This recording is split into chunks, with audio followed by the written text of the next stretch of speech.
Bismillahirrahmanirrahim. Assalamualaikum warahmatullahi wabarakatuh. Innal hamdalillah nahmaduhu wa nasta'inuhu wa nastaghfiruh wa na'udzu billahi min shururi anfusina wa min sayyiati a'malina. May yahdihillahu fala mudilla lahu wa may yudlil fala hadiya lahu. وأشهد أن لا إله إلا الله وحده لا شريك له وأشهد أن محمدا عبده ورسوله يا أيها الذين آمنوا اتقوا الله حق تقاته ولا تموتن إلا وأنتم مسلمون يا أيها الناس اتقوا ربكم الذي خلقكم من نفس واحدة وخلق منها زوجها وبث منهما رجالا كثيرا ونساء واتقوا الله الذي تساءلون به والأرحام إن الله كان عليكم رقيبا يا أيها الذين آمنوا اتقوا الله وقولوا قولا سديدا يصلح لكم أعمالكم ويغفر لكم ذنوبكم ومن يطع الله ورسوله فقد فاز فوزا عظيما أما بعد فإن أصدق الحديث كتاب الله وخير الهدي هدي محمد صلى الله عليه وعلى آله وصحبه وسلم وشر الأمور محدثاتها وكل بدعة ضلالة. Kita panjatkan puja dan puji syukur kehadirat Allah Tabaraka wa Ta'ala. Pada kesempatan malam yang berbahagia kali ini, kita masih kembali diberi kekuatan, kesehatan, hidayah serta taufik dari Allah Jalla wa'ala, sehingga kita bisa kembali menghadiri pengajian rutin tafsir kita ini di Masjid Agung Darussalam Purbalingga. Kita berharap semoga Allah Tabaraka wa Ta'ala berkenan untuk melimpahkan kepada kita semuanya ilmu yang bermanfaat, sehingga bisa kita amalkan sebagai bekal untuk menghadap kepada Allah Jalla wa'ala. Amin. Salawat dan salam semoga senantiasa tercurahkan kepada junjungan kita Nabi besar Muhammad sallallahu alaihi wasallam, kepada keluarganya, sahabatnya dan umatnya yang setia mengikuti tuntunannya hingga akhir nanti. Seperti biasanya kita awali kajian kita dengan membaca surat Al-Lail. Mudah-mudahan Allah Azza wa Jalla memberkahi kajian kita ini. A'udzu billahi minasy syaithanir rajim.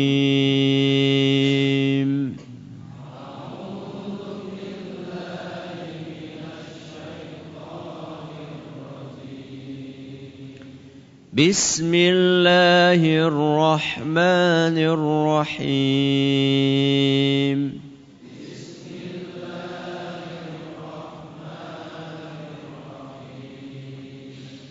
وَاللَّيْلِ إِذَا يَغْشَى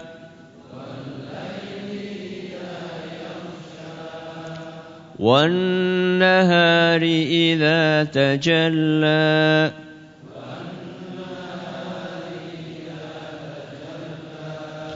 وَمَا خَلَقَ الذَّكَرَ وَالْأُنثَى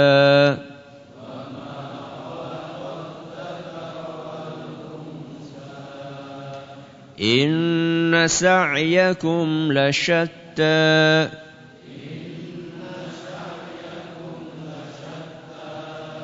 فَأَمَّا مَنْ أَعْطَى وَاتَّقَى وَصَدَّقَ بِالْحُسْنَى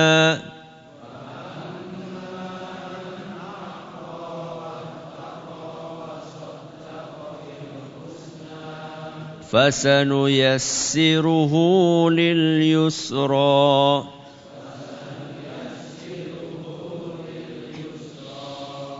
وَأَمَّا مَنْ بَخِلَ وَاسْتَغْنَى وَكَذَّبَ بِالْحُسْنَى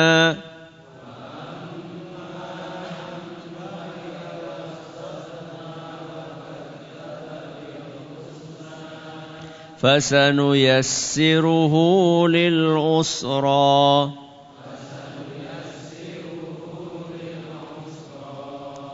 وما يغني عنه ماله إذا تردى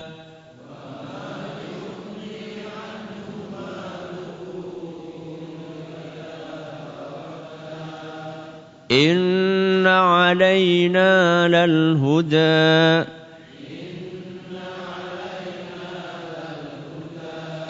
وإن لنا للآخرة والأولى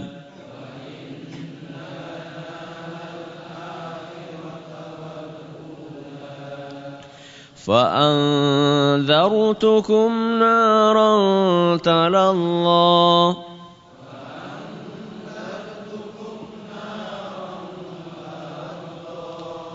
لا يصلاها إلا الأشقى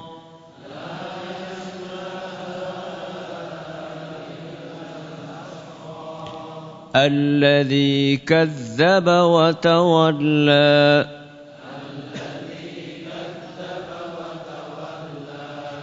وسيجنبها الأتقى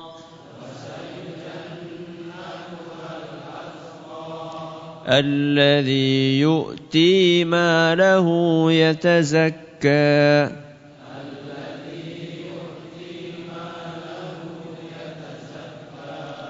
وما لأحد عنده من نعمة تجزى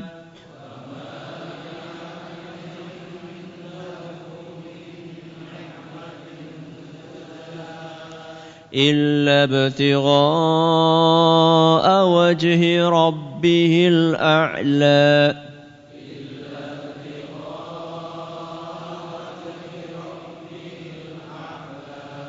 ولسوف يرضى.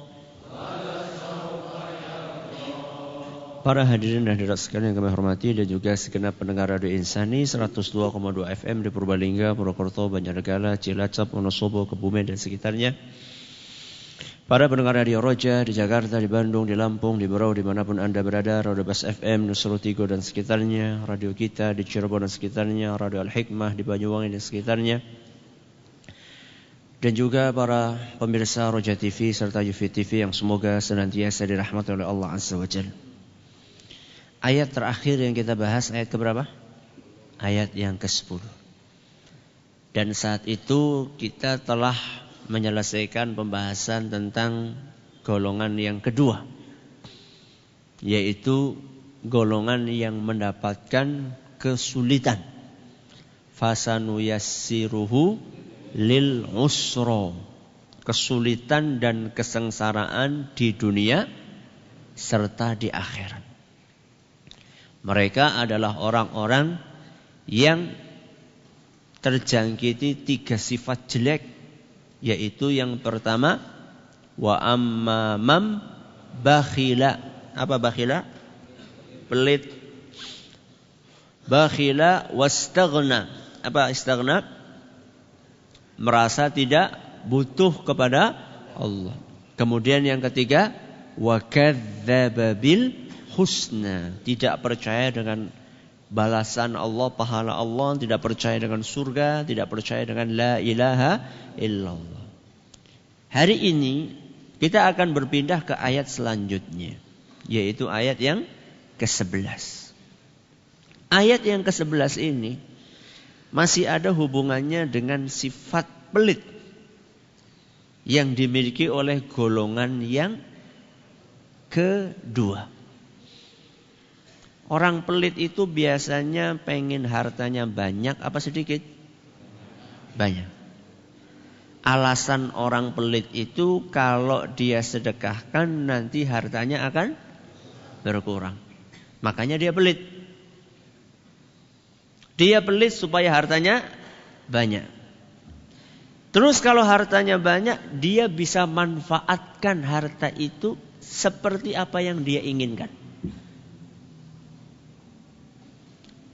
Pengen nyicil rumah, pengen nyicil apa? Mobil, pengen nyicil apa maning biasanya. Di zaman kita kan apa-apa serba Nyicil. Nun sewu ya. Nanti kutang yang dia nyicil. Ya. Apa-apa serba cicil. Kalau zaman dahulu kan kalau belum bisa beli ya sudah. Kalau sekarang nggak bisa beli, maksain apa? Beli. Sehingga terlalu banyak cicilan. Ketika tidak ada yang buat nyicil, akhirnya pecicilan. Ya, karena kebanyakan apa? Kebanyakan nyicil. Ya. Ketika orang pelit, dia kan pengen hartanya banyak. Terus kalau hartanya banyak, bisa dia manfaatkan. Itu asumsi dia. Itu anggapan dia. Itu mimpi kosong dia. Dia pikir kalau pelit itu duitnya akan numpuk. Kalau numpuk bisa dia manfaatkan. Asumsi tersebut dibantah oleh Allah di dalam ayat yang ke-11. Apa bunyinya? Wa ma yughni anhu maluhu idza taradda. Apa artinya? Harta yang dia miliki itu tidak akan bermanfaat untuknya. Langsung di-cut oleh Allah Subhanahu wa taala. Karena dia pikir ketika pelit hartanya bisa numpuk, bisa dia manfaatkan. Tapi ternyata langsung diputus oleh Allah Subhanahu wa taala. Langsung dibantah oleh Allah Subhanahu wa taala dengan Allah katakan wa ma yughni anhu maluhu. Hartanya tidak akan bermanfaat buat dia. Kapan? Idza taradda. Kalau kita buka di Quran terjemah, kita akan temukan idza taradda itu artinya apabila dia telah binasa. Kapan? Apabila dia telah binasa. Hartanya tidak akan bermanfaat untuknya ketika dia sudah binasa. Kata-kata binasa itu kan masih umum ya. Binasa itu bisa berarti mati, bisa berarti kebakar, bisa jadi terbawa arus. Binasa ini maksudnya apa? Makanya para ulama memberikan beberapa penafsiran. Sekurang-kurangnya ada 4 penafsiran yang disampaikan oleh para ulama ketika mereka berbicara tentang makna binasa di sini. Penafsiran yang pertama mengatakan binasa itu artinya ketika dia sesat, tidak mendapatkan petunjuk, tidak mendapatkan hidayah. Ini penafsiran yang pertama. Apa yang pertama? Ketika dia tersesat, tidak mendapatkan hidayah. Penafsiran yang kedua mengatakan binasa itu maksudnya ketika dia mati. Ketika ajal datang menjemput. Ini yang keberapa? 2. Yang ketiga, maksud dari binasa itu ketika dia sudah masuk ke liang kubur. Berapa ini? 3. Berarti sisa 1. Binasa maksudnya adalah ketika dia sudah masuk ke dalam neraka jahanam. Berapa penafsiran? 4. Yang pertama, apabila dia tersesat tidak mendapatkan hidayah, petunjuk. Yang kedua, ketika dia mati. Yang ketiga, ketika dia masuk ke alam kubur, liang kubur. Yang keempat, ketika dia masuk ke dalam neraka jahanam. Kita awali dari penafsiran yang pertama, ketika dia tersesat, tidak mendapatkan petunjuk dari Allah. Rasulullah SAW biasa membuka ceramah, khutbah, nasihat beliau dengan sebuah muqaddimah yang biasa diistilahkan dengan khutbatul hajah.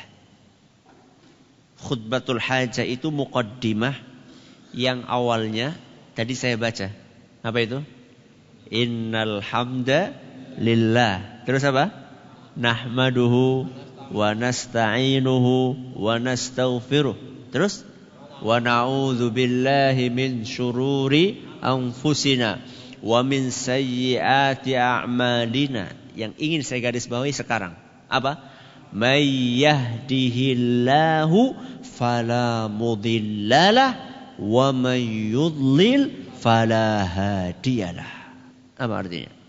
May yahdihillahu fala mudhillalah.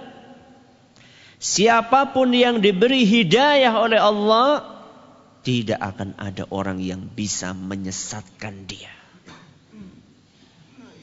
Sebaliknya, wa may yudlil, barang siapa yang dibuat oleh Allah sesat, fala hadiyalah. Apa artinya? Tidak ada yang bisa memberi dia hidayah, petunjuk. Hadis riwayat Muslim. Hadis yang kita baca barusan memberikan pelajaran kepada kita bahwa hidayah hati seorang beriman, seorang terpacu beribadah, termotivasi untuk beramal soleh, yang bisa memberikan siapa? Allah saja.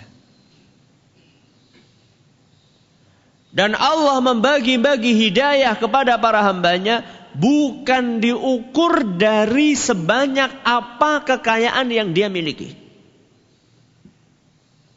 Kalau orang sudah tersesat, Allah takdirkan dia sesat, tidak mendapatkan hidayah, sebesar apapun harta yang dia miliki tidak akan bermanfaat bagi dia untuk mengentaskan dia dari kesesatan tersebut.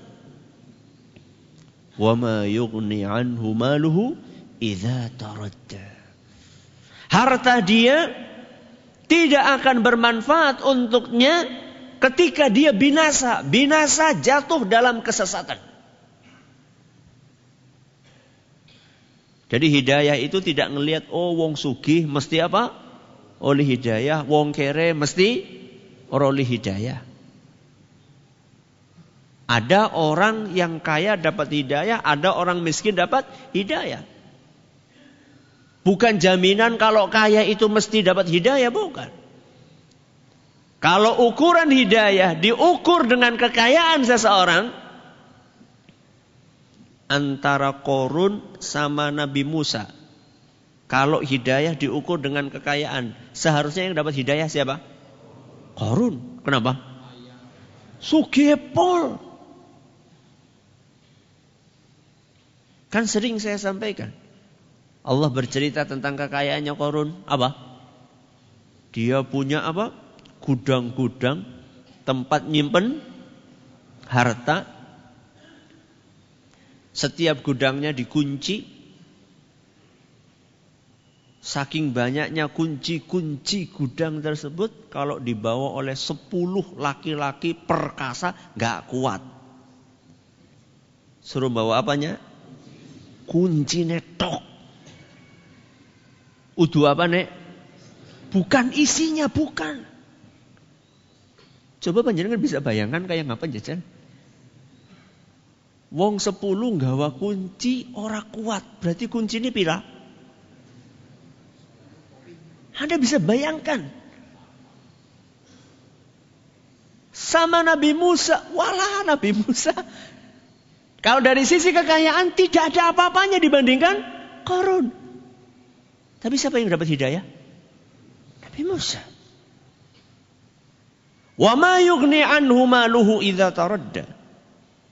Harta yang dimilikinya tidak akan bermanfaat buat dia ketika dia binasa jatuh dalam kesesatan. Diajak untuk infak, diajak untuk bersedekah, diajak untuk beriman kepada Allah. Apa jawabannya Qarun? Allah ceritakan dalam Al-Quran, surat Al-Qasas ayat 78. Surat apa? Al-Qasas ayat 78.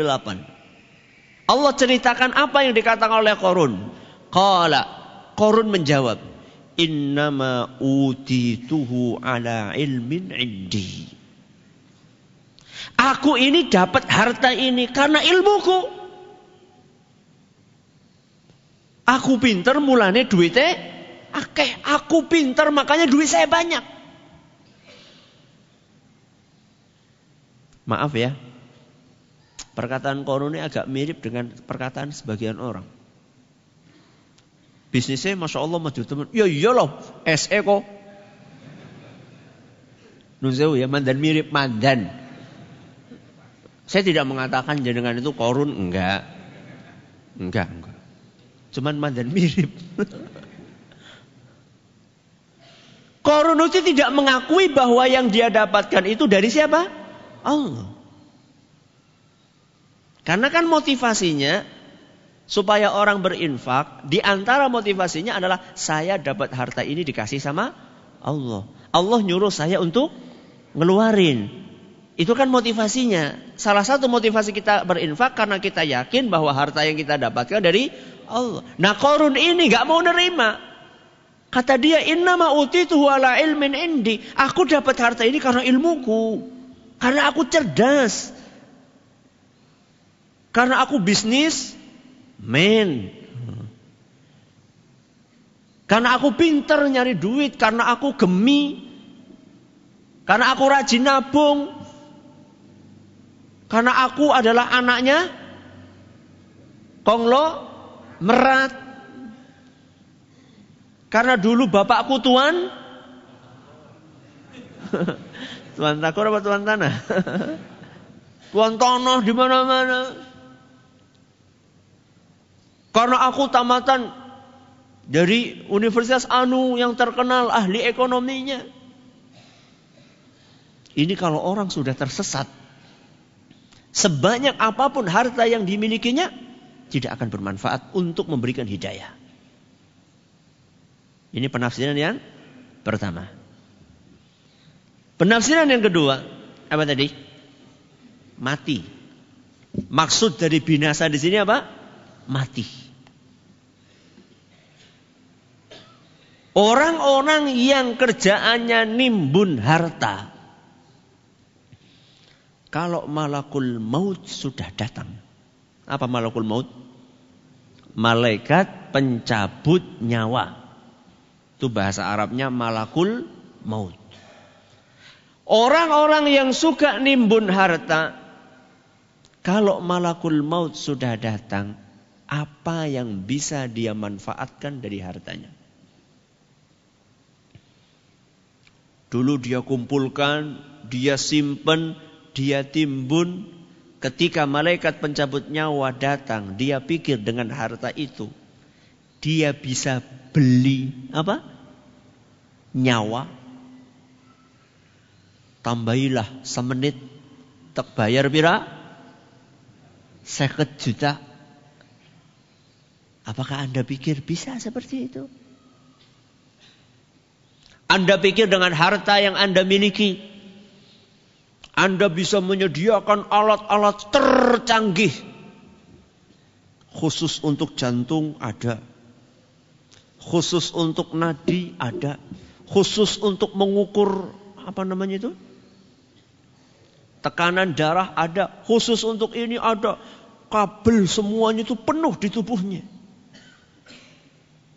Disimpan di ruang ICU yang paling mahal, di rumah sakit yang paling bonafit, diawasi oleh dokter-dokter terahli di bidangnya, dokter terahli jantung, dokter terahli ginjal, dokter terahli otak, dokter terahli ini, terahli itu. Kalau malakul maut sudah datang, apa yang bisa dilakukan oleh dokter-dokter itu? Apa yang bisa dilakukan? Angkat tangan. Anda pikir kalau misalnya Anda punya harta, saat Anda binasa, Anda bisa memanfaatkan harta yang Anda miliki? La, tidak sama sekali. Allah Subhanahu wa ta'ala mengingatkan, Di dalam Al-Quran, surat Al-A'raf ayat 34. Surat apa? Al-A'raf ayat 34. فَإِذَا جَاءَ أَجَلُهُمْ. Kalau sudah datang ajalnya. لَا يَسْتَأْخِرُونَ سَاعَةً وَلَا يَسْتَقْدِمُونَ. Tidak akan bisa ditunda atau diajukan. Kalau memang sudah datang waktu dia untuk dicabut nyawanya dari muka bumi ini, sebanyak apapun harta yang dia miliki tidak akan bisa dia gunakan untuk mengundur ajal tersebut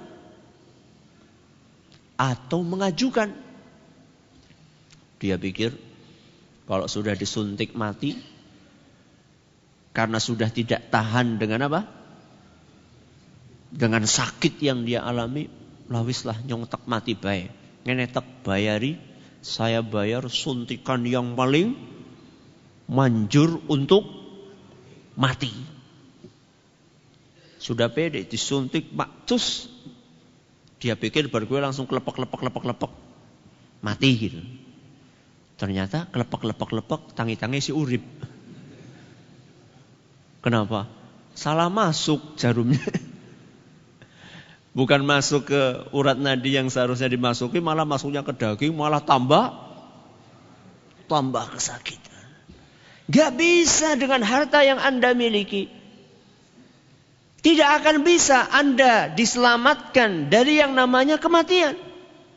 Wa ma yughni anhu maluhu idza taradda. Ini penafsiran yang kedua. Apa ini? Kematian. Yang ketiga, apa tadi? Masuk liang kubur. Kalau orang sudah masuk ke dalam liang kubur, tidak ada bedanya antara orang kaya sama orang miskin. Mulai dari pakaian yang dipakai sampai ukuran liang lahatnya. Pertama pakaian yang dipakai. Mau kaya mau miskin, pakaiannya mori, kain kafan sama, warnanya putih.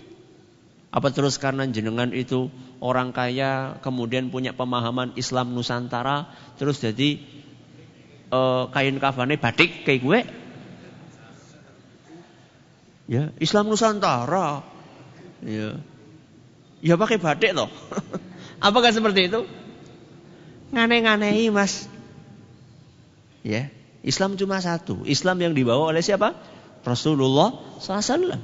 Wa ma arsalnaka illa rahmatan lil alamin. Rahmat buat alam semesta. Bukan untuk wong Indonesia tok, wong Amerika tok. Nanti kalau ada Islam Nusantara terus ada Islam apa? Amerika. Ya. Bajunya you can see. Ya. Karena Islamnya Islam Amerika. Enggak. Islam satu. Yang dibawa oleh siapa? Rasulullah SAW. Apa kemudian kalau jadi orang kaya, seorang milioner, seorang konglomerat, terus ketika dimasukkan ke liang kubur, bajunya pakai tuxedo. Tahu jenengan tuxedo? Aku ya nembe ngerti gue. Tuxedo itu lengkap apa? Jas, dasi, celana, sepatu itu tuxedo jadi. Ya, lengkap kayak orang mau resepsi gitu ya. Anda pikir kalau jenengan pakai itu terus di make up, itu ada orang khusus tugasnya bikin make up ya mayit. Jadi kalau misalnya ketika dicabut nyawanya itu melongo, ya membelalak mukanya bisa dibikin tersenyum gitu. Terus pakai tuxedo lengkap. Anda pikir kalau misalnya jenengan mati dikubur pakai tuxedo tadi, terus Mungkar dan Nakir bakalan munduk-munduk sama jenengan? Terus jadi monggo gitu? Anda pikir ini resepsi pernikahan apa? Orang itu bisa menjawab pertanyaan mungkar dan nakir itu bukan dengan apanya? Bukan dengan pakaian yang dia kenakan ketika masuk ke liang kubur. Bukan. Dengan bekal amal saleh. Dan sebelumnya taufik dari Allah subhanahu wa ta'ala. Itu yang akan melancarkan kita menjawab pertanyaan di alam kubur. Kalau orang sudah masuk ke liang lahat, tidak ada bedanya antara orang kaya dengan orang miskin. Pakaiannya sama, termasuk ukuran liang kuburnya. Mau orang kaya, mau orang miskin, mau konglomerat, ukurannya 1x2. Apa terus kalau orang miskin ukurannya 1x2, orang kaya ukurannya rumah tipe berapa? Gak, kalau tipe yang mahal itu tipe apa sih? 100 berapa gitu, nggak tahu saya. Atau kalau jenengan ketika di dunianya tinggalnya di sebuah istana yang megah, terus kalau dikubur, terus kuburannya mau dibikin kayak istana di dalam kuburnya, bukan di atasnya. Di dalam kuburnya Anda bikin istana.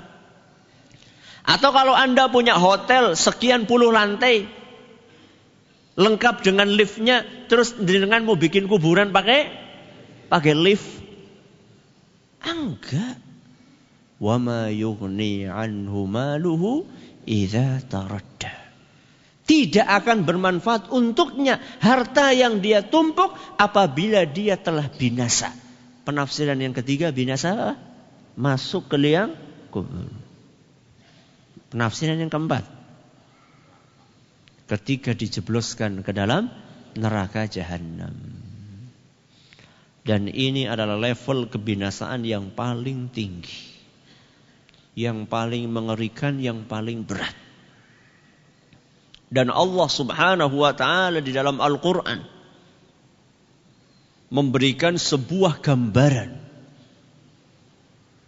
yang begitu tegas, memberikan gambaran kepada kita bagaimana harta seseorang tidak akan bisa bermanfaat untuknya ketika dia sudah masuk ke dalam neraka jahanam.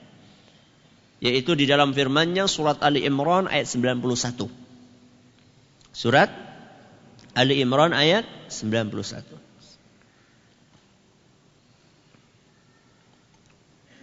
Yaitu firman Allah Azza wa Jal, innal ladzina kafaru wa matu wa hum kuffar.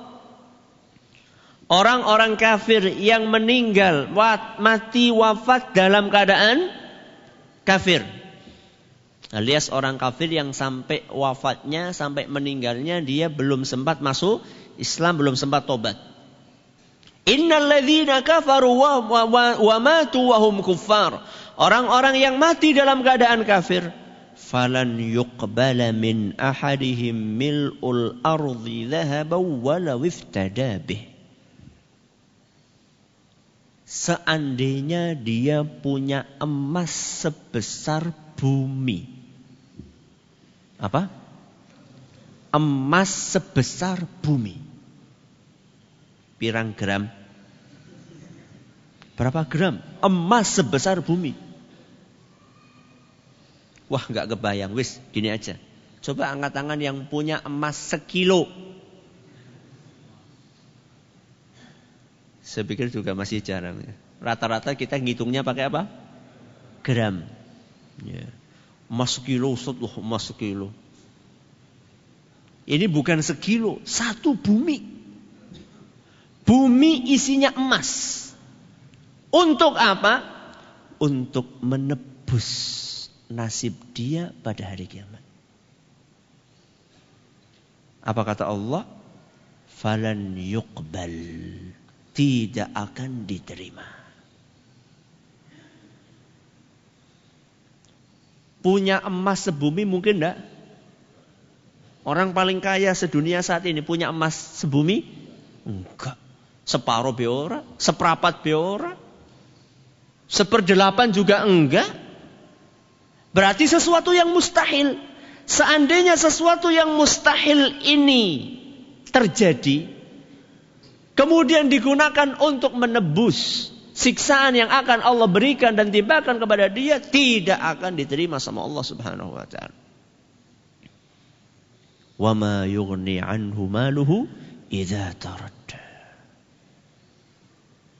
Berapa penafsiran berarti? 4. Yang pertama,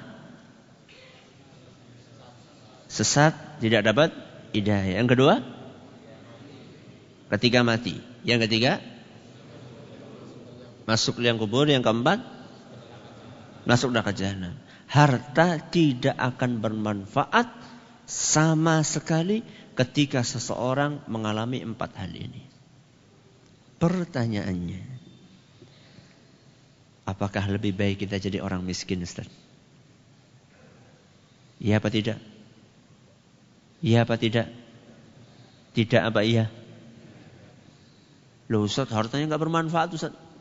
Buat apa punya harta? Ketika kita akan membahas masalah seperti ini, tidak cukup kita hanya membaca satu dalil. Tapi kita harus mengumpulkan dalil yang lainnya. Ketika dikumpulkan dalil-dalil tersebut, maka akan bisa diambil kesimpulan yang tepat.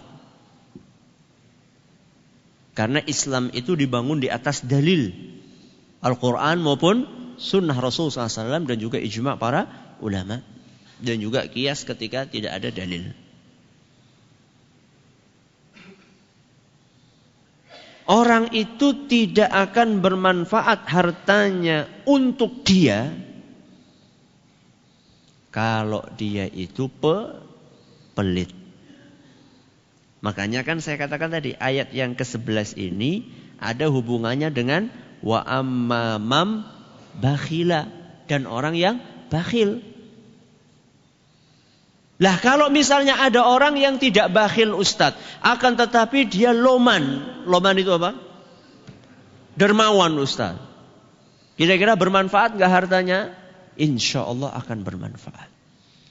Makanya dalam surat Al-Baqarah ayat 261, Allah memberikan gambaran tentang orang yang berinfak di jalan Allah. Akan mendapatkan berapa kali lipat? 10 sampai 700 kali lipat. Kalau sedikit Ustaz, juga akan mendapatkan manfaatnya. Dalam hadis riwayat Bukhari dan Muslim, Nabi kita SAW bersabda, ittaqun nara walau bisyiqqi tamrah. Lindungilah tubuh kalian dari api neraka walaupun hanya dengan kurma separuh. Kurma separuh. Pira regane? Ada yang kurma dijual 500-an perak itu, yang dibungkus itu isinya berapa? 2. Berarti separuh regane pira? Ya. Itu bisa untuk melindungi tubuh kita dari neraka, asalkan kita tulus dan ikhlas. Baru aja tadi, sebelum maghrib, ada seorang teman mengirimi cerita tentang seorang anak yang nunggui ibunya sakit parah di ICU sebuah rumah sakit di Saudi. Lama ditunggu, tidak ada tanda-tanda membaik. Akhirnya dokter itu terus terang kepada si anak bahwa ibunya ini sudah harapannya tipis. Berdasarkan prediksi dokter, tinggal nunggu wafatnya saja. Anak itu mendapatkan informasi dari dokter, dia lemes, dia keluar dari rumah sakit, dari ruang ICU, bingung. Kemudian dia nyalakan mobilnya, kebetulan saat itu bensinnya sudah mau habis. Dia pergi ke pom bensin. Bingung dia, apa yang harus dilakukan. Ketika dia ngisi bensin itu, gak sengaja dia ngelihat ke bawah itu ada kerdus. Di dalam kerdus itu ada induk kucing yang baru melahirkan anak-anaknya kecil-kecil gitu. Anak-anaknya kalau kucing baru lahir kan masih apa? Masih belum bisa ngelihat. Meong. Ibunya juga dalam keadaan capek, lemah. Dia pikir dalam hatinya, ini siapa yang akan ngasih makan dia? Akhirnya dia tersentuh. dia ingat hadits Nabi SAW tentang sedekah, tentang infak. Dia mampir ke warung di dekat pom bensin itu, dia beli tuna apa namanya? Kalengan itu loh. Ya, kayak sarden. Ya, kayak sarden. Kemudian dia bukain itu, terus dia kasih makan kepada si induk kucing tadi. Sama anak-anak, pada kesenengan kan. Ya, dapat rezeki apa? Nomplok. Sudah, terus dia pulang ke rumah sakit. Begitu sampai ke rumah sakit, langsung dia menuju ke ruang ICU. Ternyata ibunya nggak ada di situ. Dia langsung dek lah. Kemudian ketinggalan nyong. Akhirnya dia buru-buru tanya kepada perawatnya, ibu saya di mana? Alhamdulillah Pak, ibu jenengan tadi ujuk-ujuk membaik. Terus sekarang kami sudah pindahkan ke ruangan yang lainnya. Bukan di ICU lagi, di ruang rawat. Dia langsung lari, dia temui ibunya. Ya masih tiduran, cuman udah bisa ngobrol. Kemarin gak sadar. Bu, gimana ceritanya? Begini ceritanya. Tadi ketika ibu sedang tidak sadar itu, tahu-tahu ibu mimpi. Ibu ngelihat di dalam mimpi ibu, ada induk kucing sama anak-anaknya lagi berdoa sama Allah Subhanahu wa ta'ala. Dan tahu-tahu ibu itu sadar, kemudian membaik. Subhanallah. Berinfak di jalan Allah Azza wa Jalla tidak akan pernah merugikan. Itulah yang akan kita petik manfaatnya di dunia dan di akhirat. Semoga Allah membukakan hati kita untuk terus rajin berjuang dan berinfak di jalan Allah Subhanahu wa ta'ala. Sekedar memberikan penekanan, besok hari Sabtu tanggal 17 September silakan menghadiri kajian yang akan diisi oleh Ustadz Ahmad Zainuddin LC. Ini teman kuliah kami ketika masih di Madinah. Ya, dari Banjarmasin. Masya Allah, jauh-jauh dari Banjarmasin. Mudah-mudahan jamaah sekalian bisa menghadirinya jam 18.00 sampai jam 20, berarti ba'da maghrib. Ya, ba'da maghrib malam Ahad. Sabtu malam Ahad di Masjid Agung Darussalam dengan tema pasti selamat di akhirat. Semoga kita semuanya selamat di akhirat. Terima kasih atas perhatiannya. Menurut segala karenanya kita tutup dengan membaca Subhanakallahumma wa bihamdika asyhadu an la ilaha illa anta astaghfiruka wa atubu ilaik. Assalamualaikum warahmatullahi wabarakatuh.